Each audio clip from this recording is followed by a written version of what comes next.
Assalamualaikum warahmatullahi wabarakatuh. Kawan-kawan semua, kali ini kita berkesempatan untuk berbagi ya, atau mungkin sekedar sebagai dokumentasi saja untuk pribadi. Jadi kali ini saya akan mengisi freon ya, kijang kapsul, mengisi freon untuk AC-nya kijang kapsul. Untuk langkah-langkahnya, pertama, alat dan bahan yang kita butuhkan adalah ini ya, manifold. Kawan-kawan bisa pakai manifold yang dua gauge ya, dua pengukur, atau manifold yang satu saja juga bisa ya. Jadi kalau kalian cari di online itu ada yang dua seperti ini dan ada satu saja. Dua-duanya bisa dipakai. Kali ini saya akan memberi tutorial untuk yang pakai ini ya. Jadi alat yang pertama adalah manifold, terus beserta selang-selangnya ya. Kita butuh 3 buah selang. Terus pada ujung manifold kita harus pasangkan ini ya, kopel ya. Kopel ada 2 di sini kopelnya. Untuk merah ini tekanan tinggi, yang biru ini tekanan rendah. Kita sesuaikan ya. Jadi ukuran manifoldnya sendiri-sendiri ya. Biru itu untuk tekanan rendah, dia lurus dengan pipa yang ini pipa tekanan rendah ya dari AC. Sedangkan ini adalah pipa tekanan tinggi dari AC. Dia ini satu jalur dengan ini, sedangkan ini satu jalur dengan ini. Gitu ya. Jadi dari manifold tadi, selang merah itu tekanan tinggi, kita hubungkan ke tekanan tinggi di kompresor. Selang biru kita hubungkan ke tekanan rendah di kompresor. Terus selang kuning kita hubungkan ke alat vakum ya. Di sini alat vakumnya untuk menghisap sisa-sisa udara dan freon yang ada di dalam selang-selang ini ya. Untuk menghisap freon yang ada di selang-selang ini kita hisap menggunakan ini ya. Saya pakai kompresornya kulkas ya, karena ini bisa untuk menghisap. Atau kalian bisa pakai kompresor khusus yang untuk kompresor vakum. Bisa pakai kompresor khusus untuk kompresor vakum, atau mungkin juga bisa ya kalau dipaksakan menggunakan kompresor angin biasa. Tapi tidak disarankan untuk menghisapnya dengan mulut ya. Karena tidak bakal bisa dihisap dengan mulut. Tidak bakal kuat sampai habis. Nah, kebetulan untuk kijang ini dia double blower ya. Jadi jalur AC-nya ada 2, depan dan belakang. Nah, supaya freonnya itu atau sisa-sisa udaranya itu bisa terhisap seluruhnya, kita juga harus menyalakan blower yang bagian belakang. Karena kenapa? Karena ketika blower yang bagian belakang itu mati, maka nanti katup ini ya, ini tangan saya ya, katup yang ini masih tertutup kawan-kawan. Jadi kalau misalkan kita nyalakan, vakumnya yang terhisap itu hanya udara yang ada di pipa-pipa AC bagian depan saja, yang belakangnya tidak. Jadi kita juga harus menyalakan blower yang belakang supaya katupnya itu terbuka dan sisa-sisa udara bisa terhisap, sehingga tingkat kevakumannya bisa lebih baik ya ketika diisi dengan freon baru. Kembali lagi ya, ini panjang lebar ya, maaf ya. Kembali lagi ke alat dan bahan yang diperlukan. Untuk alatnya sendiri, yang pertama adalah manifold beserta selangnya, terus 2 buah kopel ya, atau sepasang kopel, tekanan rendah dan tekanan tinggi. Terus ada pompa vakum ya, bisa pakai kompresor bekas kulkas seperti saya, atau kompresor khusus yang untuk AC. Terus berikutnya kita butuh seperti ini ya. Ini ya, saya juga lupain namanya apa ya. Ini fungsinya untuk apa? Ini fungsinya untuk dihidratkan di pipa, maaf ya, dihidratkan di kaleng freon ya. Kita butuh seperti ini ya, maaf. Nah, kita butuh seperti ini. Ini seal tengahnya sudah saya ganti ya, karena seal bawaannya itu sudah sobek. Nah, ini dratnya akan sama dengan ini ya. Ini masih tersegel ya, masih tertutup. Tapi ketika kita pasangkan ini begini, nah begini ya, Ini juga masih tertutup, tapi ketika ini kita kencangkan, nanti nanti paku yang di tengah ini dia akan menancap ini ya, sehingga dia akan lubang sehingga freonnya bisa keluar. Nah, freonnya nanti kita gantikan ke sini. Gitu ya. Untuk langkah pertama kita belum pakai ini dulu. Langkah yang pertama adalah kita nyalakan untuk kompresornya. Dan untuk manifold-manifoldnya ini kita kendurkan dua-duanya ya. Jadi ini kita kendurkan supaya aliran udaranya bisa mengalir ya, dua-duanya kita kendurkan. Terus kita nyalakan untuk kompresornya.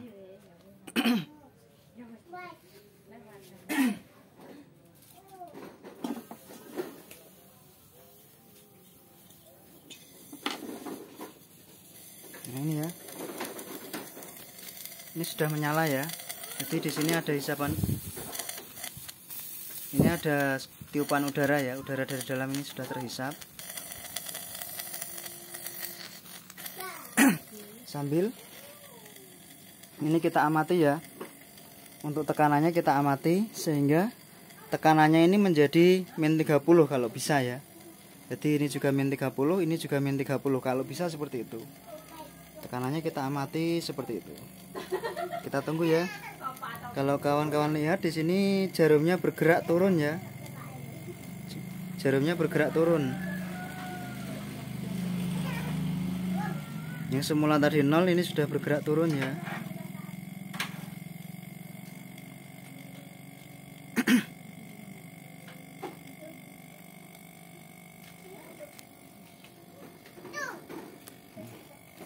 Kita standingkan saja untuk ini.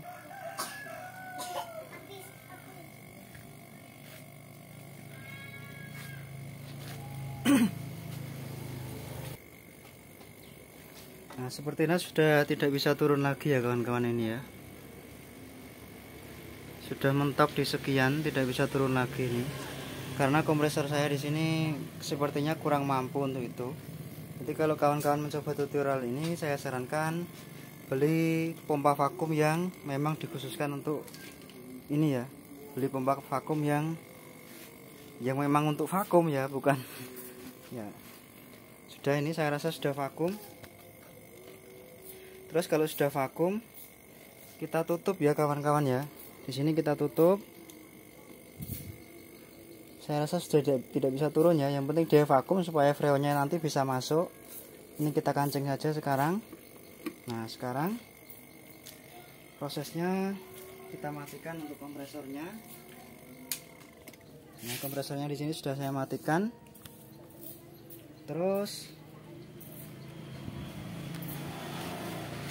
Terus kita lepaskan untuk ininya ya.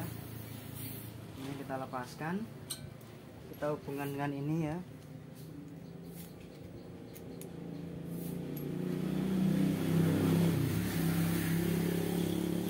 Terus kita hubungkan ke freonnya. Saya pakai ini ya, Clay.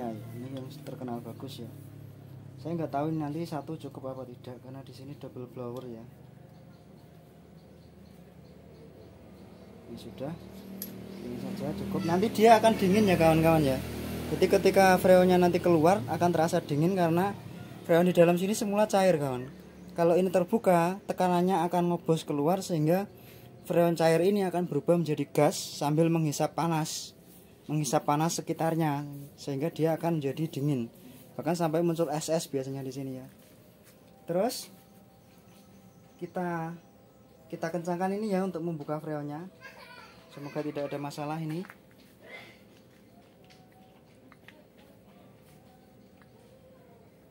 Nah, ini sudah terbuka sepertinya ya. Sudah terbuka. Kalau sudah terbuka ini kencangkan penuh ya. Kalau kencangkan penuh berarti dia menutup. Terus kita kendorkan sedikit untuk maaf ya. Kita kendorkan sedikit untuk nempel yang ke manifold supaya sisa udaranya nanti tidak ikut masuk ya. Sisa udara yang sebelumnya di selang kuning ini tidak ikut masuk. Kita kendorkan.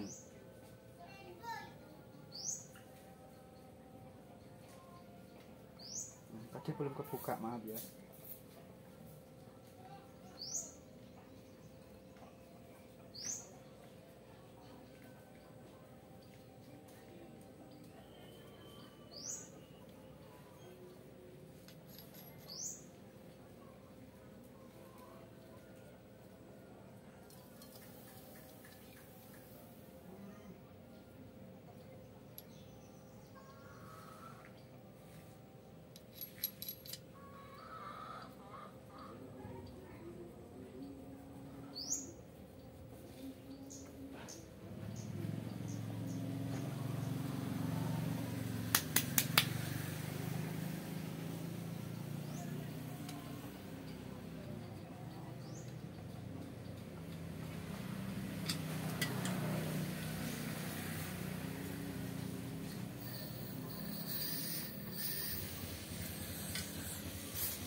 Maaf ya, ada masalah teknis sedikit. Jadi ada semacam penyumbat.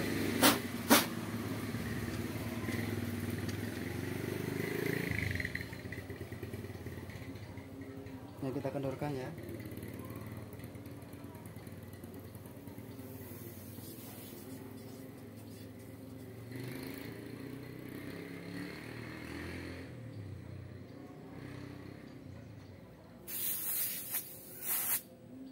Ya, saya rasa udaranya sudah keluar. Sekarang kalau udaranya sudah kira-kira keluar, ini kita kencangkan penuh ya. Ini kita kencangkan. Ini dibuka ya. Terus dua-duanya ini dibuka. Mungkin kita buka yang apa dulu ya ini ya. Yang tekanan rendah dulu ya mungkin ya.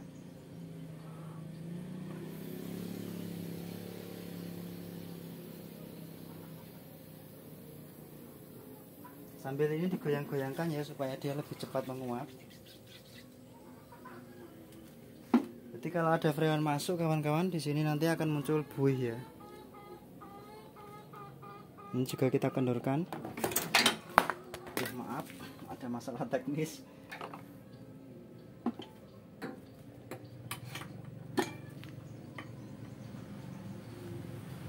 Nah, seperti ini ya. Kalau sudah, kita tutup. Maaf ya, gak usah ditutup lah ya, seperti ini saja. Sambil kita nyalakan mesin kawan-kawan. Jadi kalau sudah, kita nyalakan mesin sekarang.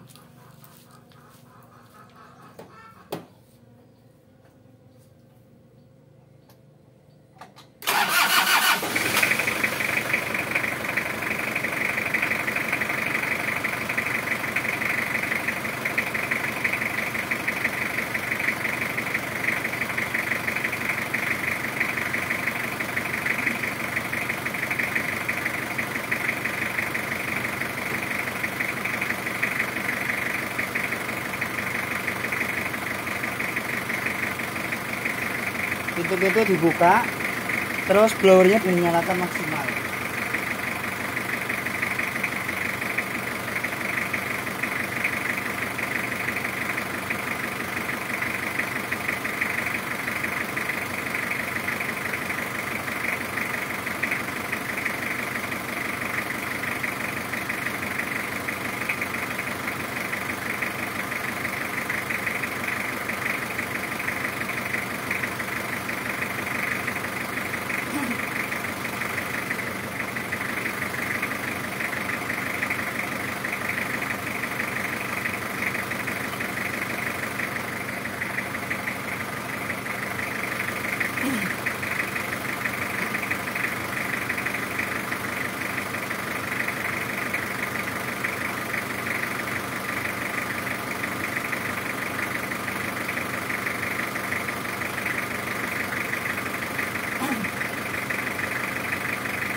Ya, untuk proses pengisiannya mungkin keterangan saya tadi ada sedikit yang salah ya kawan.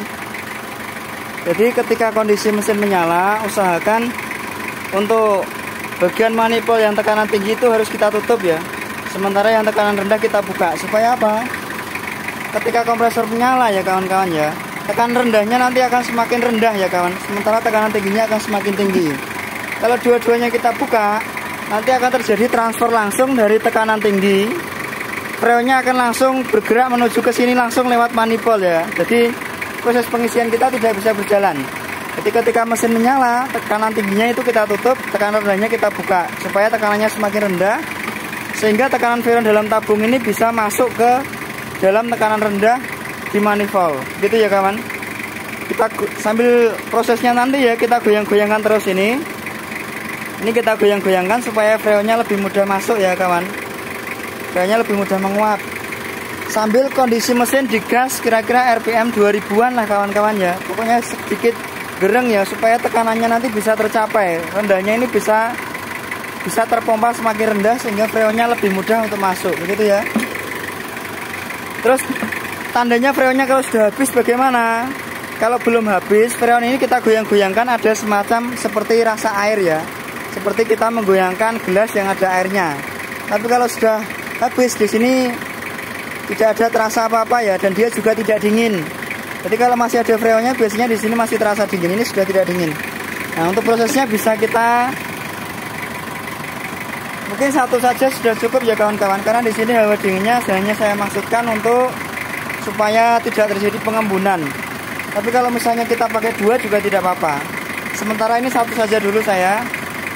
Nanti kalau misalnya butuh tambah lagi kita isi lagi, begitu ya. Bagaimana? Apakah di dalam sudah dingin? Kita cek ya untuk ruangan kabin. Harusnya sudah dingin ya kawan. Nah, ini sudah lumayan dingin ya kawan-kawan ya. Ini sudah dingin ya. Kalau video kan tidak bisa terasa ya hawa dinginnya ya. Nah, ini sudah dingin dia. Dinginnya nggak seperti es batu ya kawan, karena kan ini udara ya. Untuk suhu panas ini sudah cukup dingin ya. Bagaimana yang belakang? Yang belakang juga sudah dingin kawan.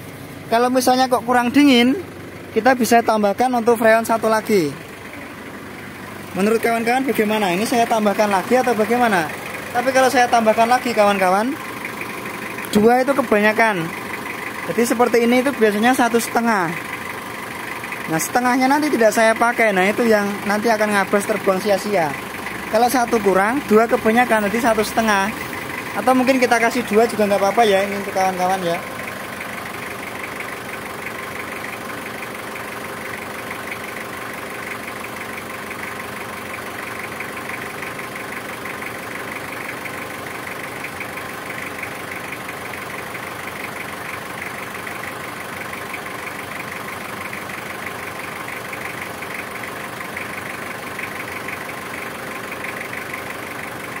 Nah, untuk harganya sendiri ini bervariasi ya. Dari 20.000 sampai mungkin 50.000 ya untuk satu kaleng ini.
Sama ya prosesnya, kita goyang-goyangkan.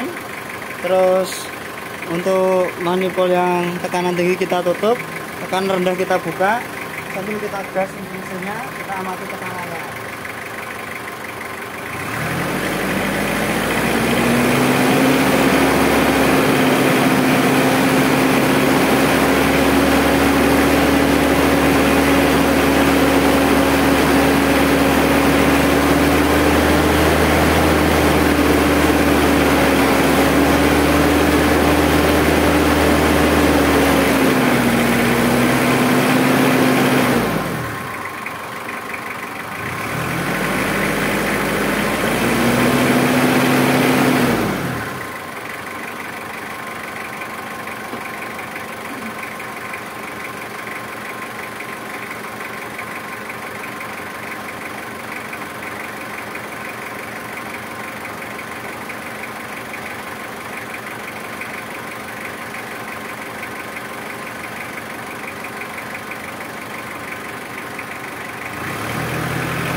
Nah ini ya, di sini bisa kawan-kawan amati bagian ini sudah berair ya kawan-kawan ya.